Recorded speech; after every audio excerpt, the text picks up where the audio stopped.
how God brought you. In Hebrews chapter 12, verse 1 to 3, basahin natin. Therefore,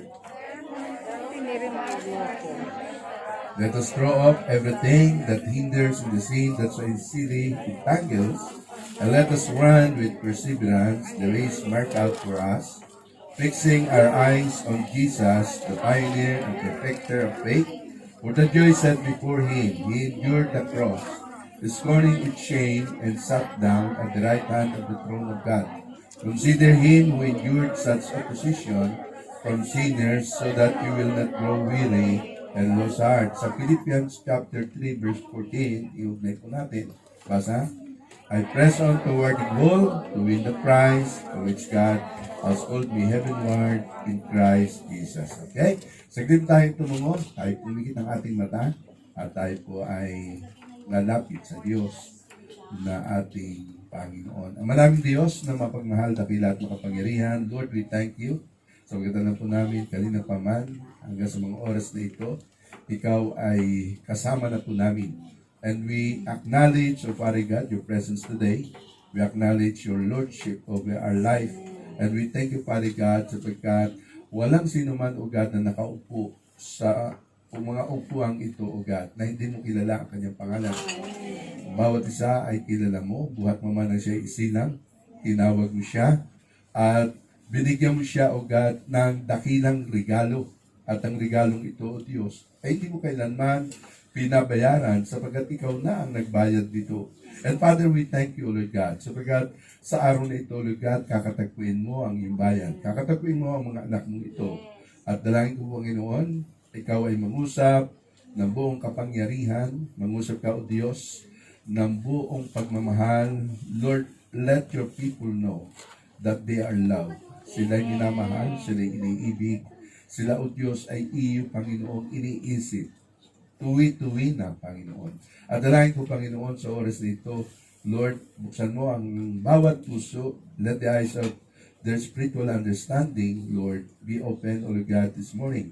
At ganyan, Diyos, aming Panginoon, patuloy na ipinasasakop sa iyo ang aming buong pagkatao, ang aming buong pag-isip, ang aming puso. Ano man, O God, ang mga bagay na nagsilbi, O Diyos, na mga ikangahadlang, O God, upang patuloy namin maunawaan ang mensahe mo ngayon. Ito ay amin, O God, Lord, inilalagay po namin, O God, ano man ang mga kabalisahan na ito, Diyos, sa iyong paanan, at amin, O God, ipupuko sa iyo, O God, ang aming paningin, ang aming atensyon, at ang amin, O God, puso. Lord, we even, Lord, rebuke the enemy, whatever plans he has, O God, today, in order to divert the attention of your children, O God, upang manakaw, O Diyos, ang anumang salita, O God, na ipong iasik sa puso ng bawat isa. Pagpalain mo, O God, ang dakong ito. I-bless mo, O Diyos, ang buong bulwagan na ito. And Lord, even Lord, I call upon the angels of heaven, O Father God, na itong dakong ito'y bakuran, Panginoon, ng iyong kapangyarihan upang sa ganun ang salita mo hindi masayang at ito, Diyos, ay hindi babalik sa iyo ng walang kabuluhan. Maraming salamat, Ama, at ito ang aming samot dalangin sa pangalan ni Jesus. Ang lahat po ay magsabi ng malakas na Amen and Amen. Amen. Tulad sabi ko kanina, pag libre ang pag-uusapan, lagi tayong on dyan. Lagi tayong, tayo gusto natin yan, no? Kasi wala tayong babayaran, wala tayong pressure na tayo ay may gagastusin sapagkat kapag libre, eh, siyempre, gusto natin yan. Lalo pagkain, libre, no? Kaya dito sa church, pagka tuwing may birthday, ay naku, marami dyan na hindi na nagbabaon kasi alam may magpapalibre. Amen. So today, the topic of the Lord that's given to us today is the high cost of the free gift. Okay? At bago natin tayo punta doon sa main, topic natin, alamin muna natin, balikan natin kung ano ba talaga ang kahulugan at characteristics ng buhay. Okay, sinasabi dito, life is a test for eternity. Ano man ang buhay mo, ano man ang mga pinagdaanan mo, ano man ang background mo, Ilocano, Bisaya, Bicolano, Tagalog, ang buhay mo ay puno na yung pagsubok no? Walang walang pwedeng lumapit sa Panginoon. Buti na lang, Lord, vehicle ako, mga Bisaya lang ang may problema. Hindi, no? Because lahat ay dumadaan sa pagsubok for eternity. Secondly, life is a passing moment going to eternity. Ang buhay daw ay parang dumaan ka lang. Kung sumakay ka ng sakyan, no? At dumaan ka lang, tapos bumaba ka sa iyong pupuntahan. Pero alam nyo ba, na ang buhay, kung titingnan natin, ay merong hangganan. Walang buhay na permanent dito sa mundo eh. You and I, kahit anong trabaho mo, kahit anong profession mo, kahit ano ang lingwahe mo, Ilocano, Bisaya, Bicolano, Kapampangan ka, lahat tayo magkakaroon ng ending ang buhay natin. And to give you an example, in the cemetery, it shows that people of every age die. Bawat tao sa iba't ibang gulang ay namamatay kada segundo, kada minuto, kada oras. At makita mo kung punta ka ng sementeryo, na doon sa goal pa lang, nakalibing na, no? Mga teenager pa lang ay namatay na, adult, namatay na, matanda, namatay na. Ibig sabihin, you will never know kung anong edad kakukuli ng Panginoon. Sino sa inyo ang nakaalam kailan schedule niya? Wala. Di mo alam kung ano yung schedule mo. Eh, kung buti na lang, hindi sinasabi ni Lord, no? Kasi pag sinabi ni Lord, kung kailan schedule mo, marami sa inyo wala dito kasi matagal pang schedule. Marami sa inyo hindi mag-church kasi ang katwiran mo, total, matagal pa naman yung schedule ko, 10 years pa. O, di ba? That's why magpapaisigo, laki ka muna dito sa mundong ito. Thirdly, Christian life is a gift. Ang buhay mo, buhay ko, buhay natin lahat, kaloob ng Diyos yan, regalo ng Diyos yan. And when we say gift, walang bayad. Amen? And fourthly, ang salvation, ang biyaya, at ang pananampalataya is a gift. These three are gifts na galing sa Diyos na dapat natin napasalamatan, dapat natin i-enjoy sabagat ang kaloob nito ay galing sa Diyos na libre na hindi natin kailanman pinaghirapan. Kaya nga sabi sa Bible, Ephesians 2, verse 8 to 9, the Bible said, basa?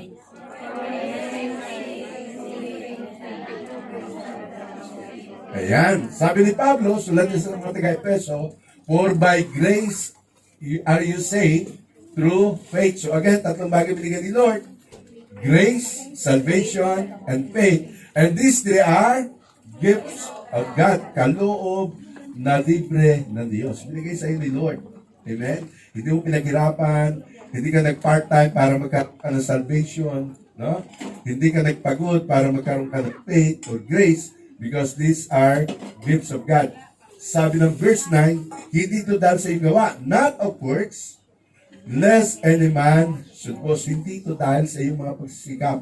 Hindi ito dahil sa iyong pagpupunyagi. Ito ay hindi bunga ng iyong mabubuting gawa. Iniligtas ka dahil sa biyaya ng Diyos. Amen? Amen? Taas ang kamay ng ligtas na. Iba-duda. No? Now, Romans chapter 6 verse 23. Another example of gift is, sabi dito,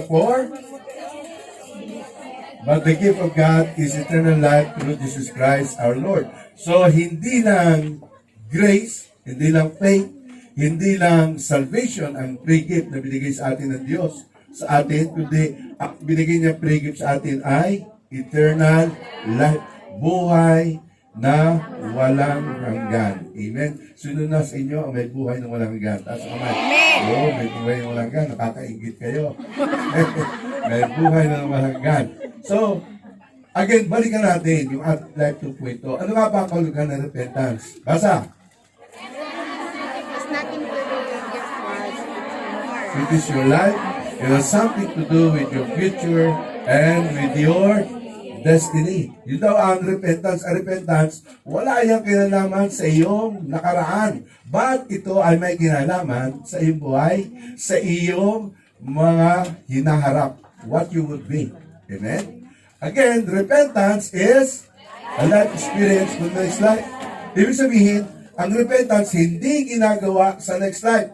Ang repentance ngayong ginagawa para may handa ka sa susunod na buhay. Doon sabi ko kanina as introduction, your life is not permanent on earth. My life, your life, will soon be passing by. Para nga kung tayo ay just a passing moment, dadaan lang. Okay? At the age of 70, at the age of 65, no matter kung anong age mo ngayon, no? Kapag ka ay, tinulto ka na ni Lord at binigyan ka ng schedule, ikaw ay may hahantungan na isang susunod na buhay. Amen? At yan ay sa next life. Pero at dapat mong gawin para maging maayos ang buhay mo sa hinaharap, you need to have repentance. Ibig sabihin ng repentance, baka meron kong nagagawang hindi okay ngayon sa harap ng Panginoon. Baka may mga bagay sa buhay mo, mga samut-sari na bagay na kung saan ini-enjoy mo, yung pala kasalanan. And that would bring you to a problem pagdating ng araw. Why? Pagka kinuha ka ni Lord, itong next step na ito, it's either you go to heaven or you go to hell. Okay? So that's why we need to prepare. Ang repentance ay ngayon, hindi kapag ikay nasa ICU.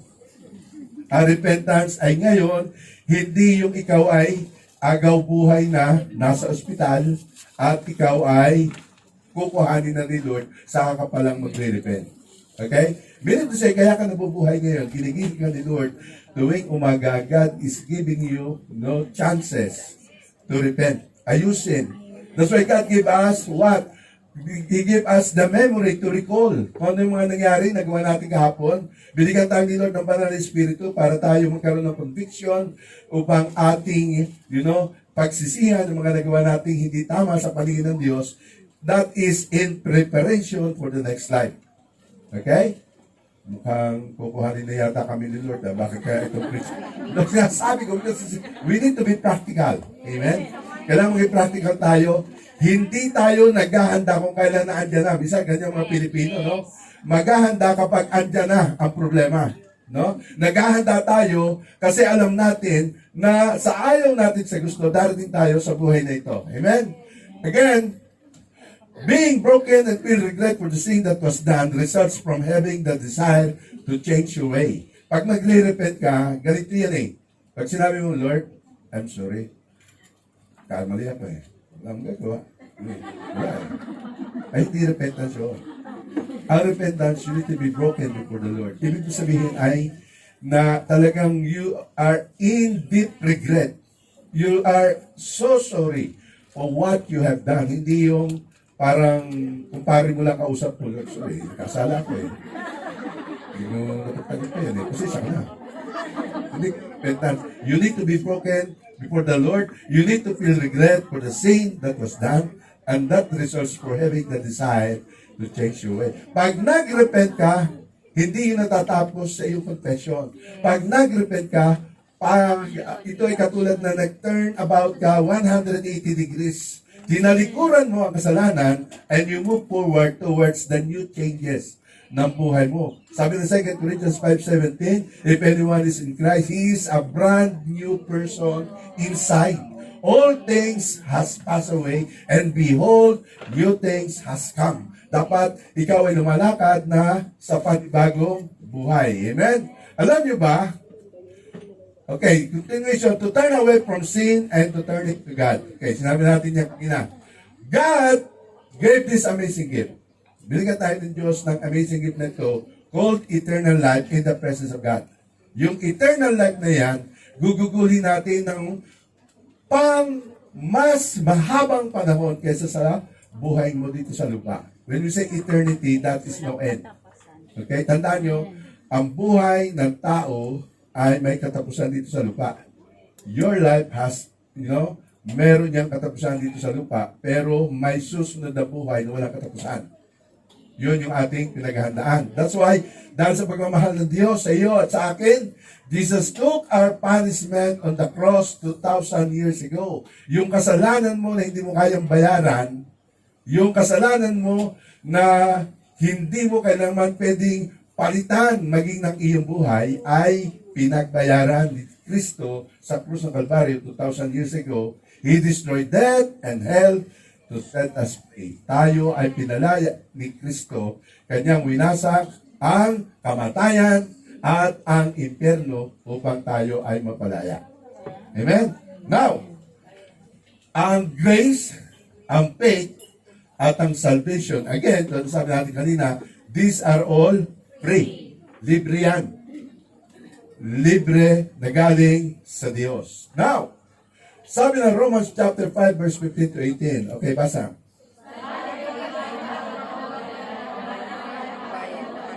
Ay hindi katulad ng kasalanan ni Adan. Totoong maraming tao ang namatay dahil sa kasalanan ng isang tao. Ngunit ang magandang loob ng Diyos ay mas nakita. Kaya hindi ng kanyang walang hanggang bayad na kaloob sa maraming tao sa magitan ng magandang loob ng isang tao sa Jesucristo. Ang kaloob na ito ay hindi katulad na ibinunga ng pagsuway ni Adan. Sabagat hatol na kaparusahan ay dinulot matapos na magawa ang isang pagsuway. Subalit kaloob na ang dinulot na matapos magawa ang maraming pagsuway, nagpawalang sala naman. Okay, balikan muna natin bago tayo magpatuloy. Sabi dito, bunga ng kasalanan ng unang tao. Sino? Si Adan. Apektado tayo. Okay? Nagsuffer tayo, suffer tayo ng kamatayan, nagsuffer tayo ng hirap, etc. and everything, maging ng sumpa dahil ang kasalanan ay kalakot na sumpa. Pero dahil din naman sa ginawa ng isang tao na walang iba kundi sa Jesucristo, sabi dito, dahil sa gandahang loob ng Diyos na mas dakila, gayon din ang kanyang walang bayad na kaloob sa maraming tao sa magitan ng kagandahang loob ng isang tao sa Kristo. Bunga ng ginawa naman ni Jesucristo, mula doon sa kasalanan na nagawa ni Adan, tayo ay kanyang, kahit na niya tayong tinubos, tayo ay kanyang pinalaya upang ang sumpa na binigay kay Adan hindi na sumama sa atin. Hindi na tayo magtusa, hindi tayo magdaan sa mga bagay o kaparusahan na nakalaan dahil sa pagsuway na ginawa ni Adan, dahil na rin sa ginawa ng ating Panginoong Jesucristo. So ang kaloob daw nito ay katulad na ibinunga ng pagsuway ni Adan, sapagat hatol na kaparusahan ang idinulot matapos magawa sa pagsuway. So yung kasalanan na ginawa ni Adan, mayroong karampatang parusa. Pero dahil sa pagtubos na ginawa ni Kristo, tayo ay napawalang sala. Okay? So, intindihan nyo? So, verse 17, nasa?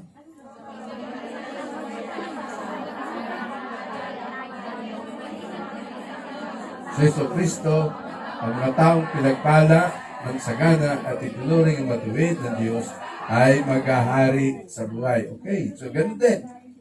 Si Adan, nagkalat. No?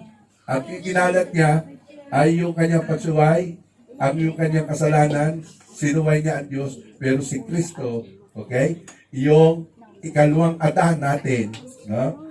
Na siyang gumawa, siya ang nag-ayos, siya ang nag-fix ng problema, tayo ay ngayon ay siya maghahari sa buhay. Okay? So verse 18, kung paano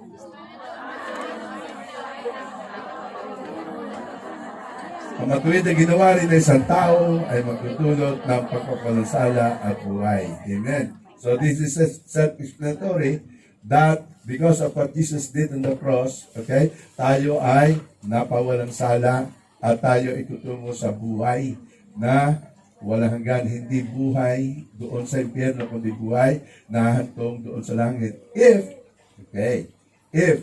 kung tayo ay, sabi nga, ayusin natin ang buhay dito. Alam na natin, ginawa na ni Jesus sa krus 2,000 years ago, ang lahat ng dapat gawin, ginawa na ni Jesus. Ang gagawin na lang natin ay tanggapin natin ang Panginoon sa ating buhay bilang Panginoon tagapagligtas upang anihin natin yung eternal life. Okay? Now, righteousness. Okay, let's talk about righteousness. Basa, righteousness. Righteousness is the quality of being right in the eyes of God, including character, which is your nature, your conscience, which is your attitude, your conduct, which is your action, and command, which is your word. Okay? Righteousness is therefore based upon God's standard because He is the ultimate lawgiver. Our righteousness is His righteousness. Ibig sabihin, hindi ka pwedeng mag-ani ng buhay na wala hanggan kung wala sa iyo yung righteousness. And righteousness ay hindi natin yung kinukusang nagagaling sa atin because our righteousness is the righteousness of God na inimpute, inilagay, sinalin sa iyo kung kaya ka nagiging mabuti because mabuti ang Diyos. Kaya ka tumutulong sa iba kasi nasa iyo yung puso o yung righteousness ni Jesus para magbigay ng tulong sa iba. Kaya ka nagiging, mapagpatawad, Okay? At lumalakad ka ng may kabanalan because of the righteousness of Jesus in your life. Hindi mo ito ginawa sa iyong sarili. Hindi ka pwedeng magmalaki. Maging ang iyong katwiran, ang iyong pagiging mabuti, ay dahil din sa kabutihan ng Diyos sa buhay mo. You have the righteousness of Jesus in your life. Kaya ka righteous. Amen? Hindi ka pwedeng magmalaki. Mas righteous ako sa inyong lahat. Hindi pwede. Ang katotohanan yan, we are being righteous. We are, becoming righteous because of Jesus who is in us. Amen? So, importanteng malaman natin yon. Alam nyo ba that we don't deserve to be righteous? Kasi nga, yun na lang ginawa ni Adan, tapos nag-close sa atin yung kasalanan, sapat na yun para hindi tayo maligtas. Pero salamat kay Kristo, siya ang nagbigay ng solusyon sa matinding problemang ito. So we don't deserve to be righteous. We have done nothing to be righteous, but Jesus gave us His righteousness. Now, we did not accomplish at all. Jesus accomplished everything for us. It is His life that we have. It is His righteousness that we have. Amen? Hindi mo pwedeng lalabas ka ng kalsada ng Nathan Road at ikay magpapasa ng krus para sabihin mo maligtas ka. Hindi. Because Jesus did it 2,000 years ago. Lahat ng good works, lahat ng good things, lahat ng pwedeng makapagligtas sa tao ay ginawa na ni Jesus sa krus ng Calvary 2,000 years ago. All you need to do is tanggapin mo si Kristo bilang iyong tagapagligtas. Ano pa? Magsisi ka sa iyong kasalanan at lakaran mo at sumunod ka sa kanyang kalooban para may handa mo ang iyong sarili sa susunod na buhay. Amen? Now, yan. Are you familiar with that? Yes. Hell is real. Totoo ang hell. Kaya nga natin pinag-uusapan, repentance should be in the now. Hindi Mindanao, ha? Ang repentance should be today. No? Ang repentance ginagawa ngayon, ang repentance hindi gagawin pa lang pag naandito ka na. Amen? Tandaan natin, marami ang nasa impyerno ngayon na inggit sa inyo. Marami ang nasa impyerno ngayon gustong makipagpalit ng lugar sa iyo. Alam niya? Pali ka, Bet? Palit kayo. Why? Kasi sila, yung mga nasa impyerno, they have no more chance. Their verdict is final. It cannot be changed. It cannot be altered. It cannot be revised. The judgment is hell.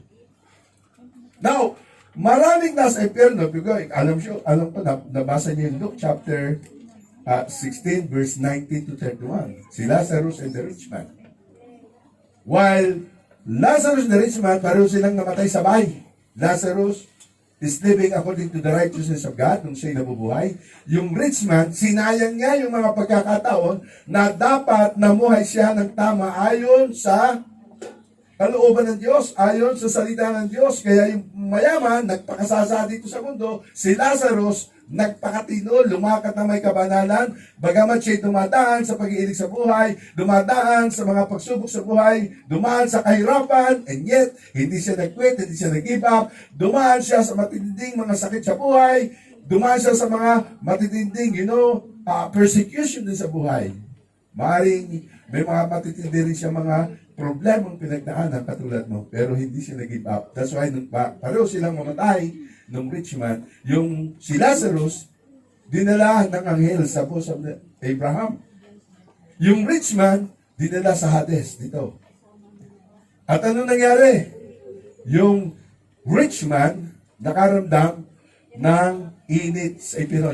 Pag ang tao namatay, hindi nawawala ang feelings mo. Ulitin ko, marami kasing narinig natin ganito Pagka nasa ospital, ay, hayaan mo ng yan. Kasi para mapahinga na mo. Hindi totoo na ang tao pag namatay ay pahinga na. Depende. Okay? Kaya, ang tao pag namatay, namamatay lang yung katawan mo. Sabagat yung katawan mo, kaluban lang. Alam mo, kaluban lang itak.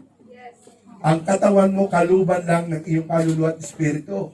So, ibig sabihin yung feeling, yung emosyon, yung iyong memory ay yung mind, okay? Yung brain nasa katawan, pero ang mind nasa kaluluwa. Okay? Yung iyong pakiramdam ay buhay pa rin. That's why when the rich man was in hell and was in great torment, may torment on. No? Hindi lang may torment, this is the place where there is no more exit, only entrance. You cannot go out when you want to. You cannot sit down when you want to. You cannot lie down kapag gusto mong matulog. Kasi bakit? Siksikan yung lugar na yan. Siksikan ang lugar na yan. Balyahan ang lugar na yan. Murahan ang lugar na yan. Lahat yan walang righteousness. Lahat ng mga dito walang, walang forgiveness. Lahat ng mga dito ay nabubuhay sa matinding hirap and torment. At ang sabi nila, if I could ask for another chance, and if I would be given another chance to live, then papalitan ko yung mga nasa FOM. Yung ayaw mag-join ng Zoom, yung ayaw mag-join ng ministry, o di kaya yung mga nagdadahilan, napagod na kaya hindi na nanalangin. Yung mga ayaw na magbasa ng Bible, kasi tinatamad, sabi ng mga kaluluwa sa hell, palit tayo. Ayaw mo magbasa ng Bible, ako magbabasa ng Bible. Ikaw andito. Ayaw mo manalangin, ako manalangin. Ikaw andito. You know what? The rich man suffered torment in hell. Siya ay, uhaw na uhaw. That's why nakikusap siya kay Amang Abraham. Ang sabi niya kay Abraham, Abraham, please tell Lazarus na kung pwede idip niya ang kanyang finger doon sa tubig at patakan ng tubig ang kanyang tila sapagkat init na init siya sa lugar na ito. What did Abraham said? Sorry, my son. Because when you are alive, when you two are still alive, Lazarus is doing his part, obedience, holiness. He lives with my righteousness, or the righteousness of God, while when you are still living and alive on earth, wala kang ginawa kundi magpasasa sa iyong sarili. Nagsisimba ka, pero nagsisimba ka pag linggo, ikaw ay banal. Pagdating ang Lunes hanggang Sabado, ay hangal. At lungkot yung rich man. Naalaala ngayon na rich man. Yung kanyang mga kapatid. Sabi, Father Abraham, pwede ba utusan mo si Lazarus na bumalik doon sa earth, sa lupa, pumunta sa bahay ko, sapagkat may mga 5 pa akong kapatid na ganito rin ang buhay. Na ang buhay nila pawindang-windang. Ang buhay nila pa-hiking-hiking. Ang buhay nila wala silang panahon kay Lord. Hindi sila nanalangin, hindi sila nagbabasa ng salita ng Diyos. Ganun ang buhay nila, makamundo. Punong-puno na kasalanan. And I want Lazarus to preach unto them. Then sabi ni Father Abraham, sorry my son, nasa kanila si Moises. Nasa kanila ang mga likodan ni Jesus. Nasa kanila yung mga pastor. Nasa kanila yung mga Christian na nagsishare ng salita ng Diyos. May mga virtual pa nga eh. Ini-invite nga sila eh. Anong dahilan nila? Sorry, busy ako. Sorry, may lakad kami. May hiking kami. Mayroon kaming TikTok.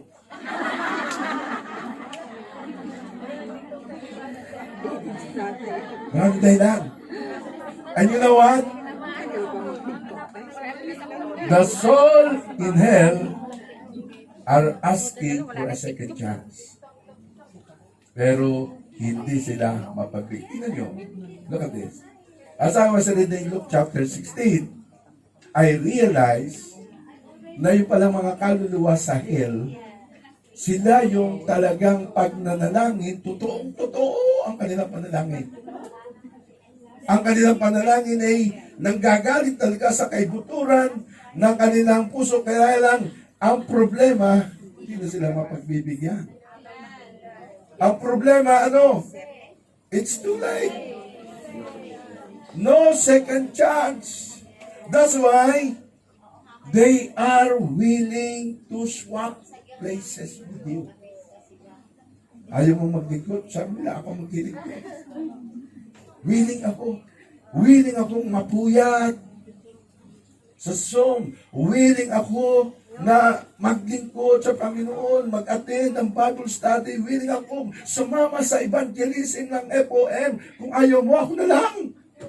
Ikaw andito, ako na lang. Ako na lang ang dyan.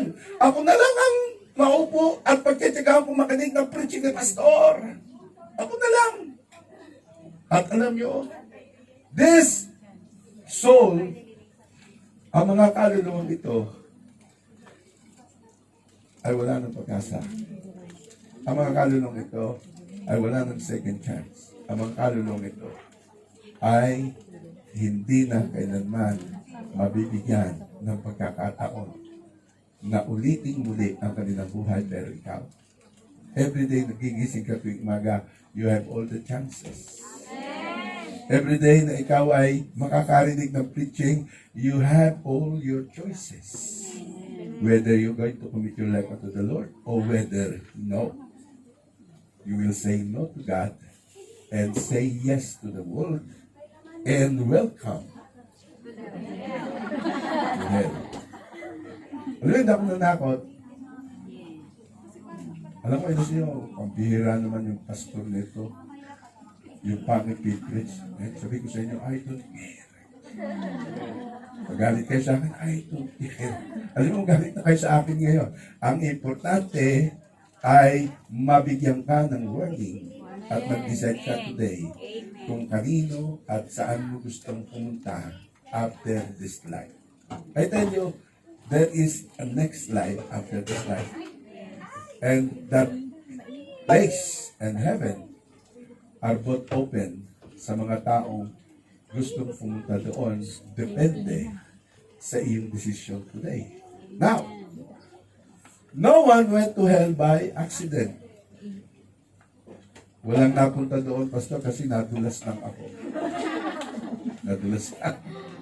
Pwede mo sabihin ba kay Lord yun, Lord, sorry, nadulas ako, napunta ako ng hell, exist ko dito.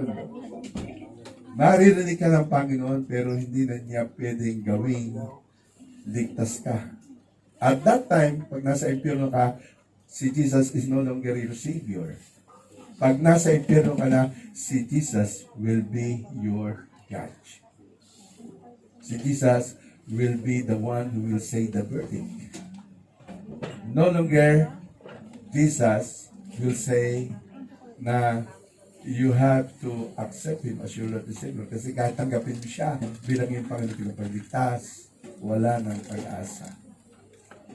Hello? I believe you are here today because it is God's purpose. Amen. No one will blame God why they are in hell. Bakit wala pwedeng sumisi sa Diyos kung bakit sila nasa impyerno? Kasi binigyan sila ni Lord ng maraming pagkakataon. Binigyan sa Lord ng maraming choices sa buhay nila. And yet, kahit na siguro ngayon, tanongin ko kayo, sino ang gustong pumunta ng langit? Lahat kayo tataas ang kamay. Sino ang gustong pumunta ng impyerno? Walang magtataas. Pero tingnan mo ang lakad ng buhay. Tingnan mo kung paano ka namumuhay. Tingnan mo ang puso mo. Tingnan mo ang buhay mo. Kahit gustuhin mong pumunta ng langit ko, ang lakad ng buhay mo, papuntang impyerno. I tell you, kahit si Kristo walang magagawa sa iyo kung hindi ka susuko sa Kanya today. It's your choice. Hindi kayo pinipilitin.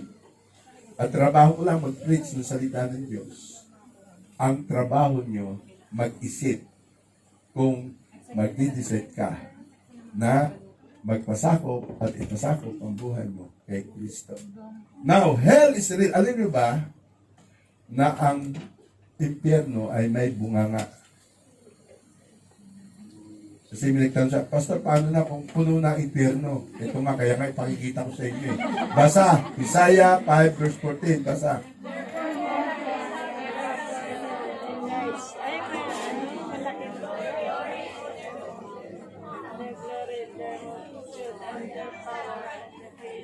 Ano sabi dito? Therefore, hell has enlarged itself. Wow. Isaiah 5:4. Alam niyo ba ang impyerno? Precise. Ano ibig sabihin ng precise? Kahit anong size mo, malaki man ang bilbil mo, kakasya ka. Don't worry. Huwag yung alalahanin kung paano kayo kakasya. Kakasya kayo. Okay? Kakasya. Taas ang kamay. Gusto mong pupunta dito. Ayaw eh, di ba? Pero check na buhay niyo. Hello? Pagkatapos ito, huwag niyo kayo magagalit sa akin ha. Nasabi ko lang sa inyo, pinasasabi ng Diyos. Kasi alam niyo, nangyayari ngayon, pandemic ngayon, na nangyayari, hindi biro-biro ito. It is also a fulfillment of prophecy that Jesus is coming so soon. Now, if Jesus is coming so soon, ano ang gusto niya mangyari sa church? Ang gusto niya mangyari sa church, to be prepared. At paano may be-prepare ang church? Kaya nga sinasabi ko sa inyo, ngayon pa lang, meron ka ng advance info. Para ano yung advance info na yan? Para alam mo kung ano ang dapat mong gawin. Sabagat sinasabi natin, ang repentance ngayon. Huwag mo ipagpapabukas. Pagkatapos ito, hintay mo lang matapos ito, piniti ako sa iyo. Huwag mong ipagpapabukas ang pagsisisi. Huwag mong ipagpapabukas na sasabihin, Lord, sa next month ko na lang hihiwalayan yung kabit ko. Ay, ngayon. Lord, ang tindi ng ginawa niya sa aking kasalanan, maghintay pa ako ng 3 months, Lord, para ako makarecover. Ngayon! Huwag mo nang patagalin. Yung mga bagay na mga bali-bali ko sa buhay mo, ayusin mo na. Sabi ng mga baguhan, grabe naman yung church na napuntahan natin. Bakit naman gano'n? Masyado naman brutal. Eh, ganyan talaga kami dito sa Ipuwe. Kasi hindi na kailangan talagang kalikawin mo mga bitukan mga ito eh. Para magising. Hindi pwede dito. Ay, mahal ka na Diyos. Nagkasala ka, okay lang. Okay lang. Sige, tuloy-tuloy mo lang sa kasala. Hindi pwede. Hindi pwede ganyan. Kasi pagka ganyan ang dito sa church niya, pati pastor kasama sa impyerno. Kaya, dito pa lang, inaaral na yung kasalanan para ano eh. Para maiano na eh. Matanggal na. Amen? Now, there are many Christians today believe in good works.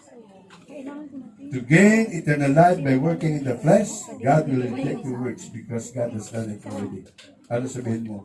Pastor, ako kaya nagpakabit ng electric pan doon sa aming kapilya. At saka ako rin yung nag-donate ng isang bintana doon sa Abra. Ano gusto kaya? Tandaan nyo, kahit ikaw pa ang nagpagawa ng Malacanang at ginugol mo lahat doon, ang perang kinita mo dito sa Hong Kong, hindi iyan ay sapat para maligtas ka. Why? Good works and all the works needed by men to be saved are all completed and done in the cross of Calvary 2,000 years ago. Nothing else, nothing more. Wala ka nang pwede idagdag, wala ka nang pwede pang tagalin. Lahat ng ginawa ni Kristo, kompleto na. Amen? Kaya nga pinadali na ni Lord sa iyo ang kaligtasan. Amen? Pinasimple ni Lord ang kaligtasan. Dahil para maintindihan mo, ganyang kakamahal, ganyang magbigay ng kaloob, na libre ang Diyos, libre, wala ka nang iintindihin pa kundi ano ang tanggapin siya sa buhay mo. Magsisi ka sa kasalanan at gawin mo siyang Panginoon tagapagligtas na iyong buhay. Jesus said, it is finished. Huwag ka nang mag-isip kung paano makakamit yung kaligtasan. Because everything is finished in the cross. Now, the gift of God is not for sale. Hindi ka bibigyan ng Diyos ng kaloob para ibenta mo. A grace is not for sale. Your faith is not for sale. Even your salvation is not for sale. It is only intended for you and you alone at ito ay hindi mo pwedeng ipamigay sa iba sapagkat ang kaloob ng Diyos sa iyo ay libre. Pwede mo i-share ang kaligtasan. Okay? Pwede hindi mo ito pababayaran. Pwede mo ipakita ang iyong pananampalataya para maka-influence ka ng ibang tao. At tandaan mo, ang mga kaloob na ito ng Diyos, libre. The grace and faith are not same. Alam niyo ba sa Bible, merong nakakita kay Pedro na siya nagpapagaling ng mga misakit may karamdaman. Ang pangalan niya si Simon. Asa?